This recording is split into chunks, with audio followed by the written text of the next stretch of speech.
Hello বন্ধুরা, আমি অন্বেষা চলে এসেছি আবারও একটা নতুন ভিডিও নিয়ে। তো আজকের ভিডিওটা হচ্ছে একটা রেসিপি ভিডিও। রেসিপিটা সম্পূর্ণ আমার বাবার, মানে যারা আমার মতো ঠান্ডা লাগায় ভোগো তাদের জন্য এই রেসিপিটা। আগে আমি মোটামুটি এক সপ্তাহ পর পর জ্বরে পড়তাম, তো বাবা এটা আমাকে বানিয়ে দিয়েছিল, মানে দিয়েছিল বলতে বানিয়ে দিত, প্রত্যেকদিন সকালে খেতাম। তো সেটা খাওয়ার পর আমি ঠিক ছিলাম। আবার ঠান্ডা লেগে গেছে এই ওয়েদার চেঞ্জের জন্য, তো সেটা আমি খাবো, আজকেও খাবো, কালকেও খেয়েছি। তো আমি কালকে তো উঠতেই পারিনি, কালকে ওটা খাওয়ার পরে তাও আজকে আমি এরকমভাবে দাঁড়িয়ে আছি, ভিডিওটা করছি। তো আমি এই ভিডিওটাতে তোমাদের সাথে ওই রেসিপিটা শেয়ার করব, তোমরা দেখতে থাকো আর তোমরাও বাড়িতে ট্রাই করো। রেসিপিটা খুবই ভালো। তোমাদের বাড়িতে যেই তুলসী গাছটাই অ্যাভেলেবেল থাকবে সেই তুলসী পাতা দিয়েই তোমরা করতে পারো। আমাদের বাড়িতে এখানে 3-4 রকমের তুলসী আছে, তো আমি সেগুলো সবগুলো ইউজ করব। তো এটা হলো রাধা তুলসী, এটা হলো কৃষ্ণ তুলসী, এটা হলো বৃন্দা তুলসী, আর ওইদিকে রাম তুলসী আছে, রাম তুলসীটাও নিয়ে নেবো, তাহলে 4 রকম তুলসী পাতা হয়ে যাবে। আর এটা হলো রাম তুলসী।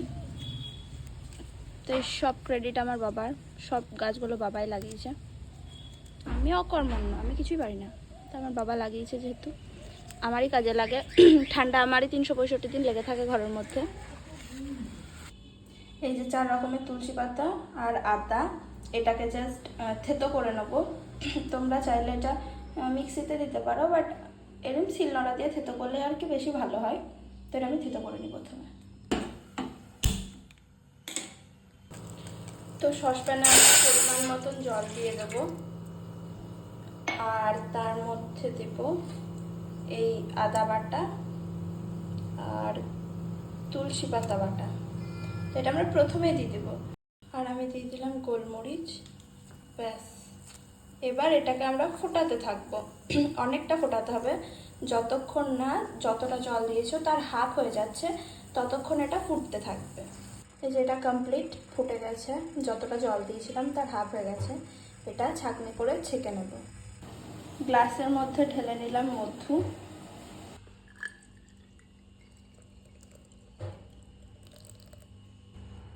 এটা হালকা গুলিয়ে নিলাম, ব্যাস তৈরি।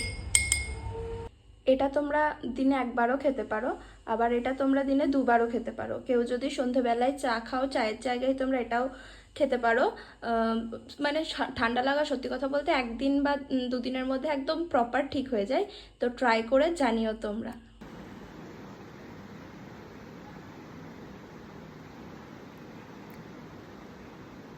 টেস্টি।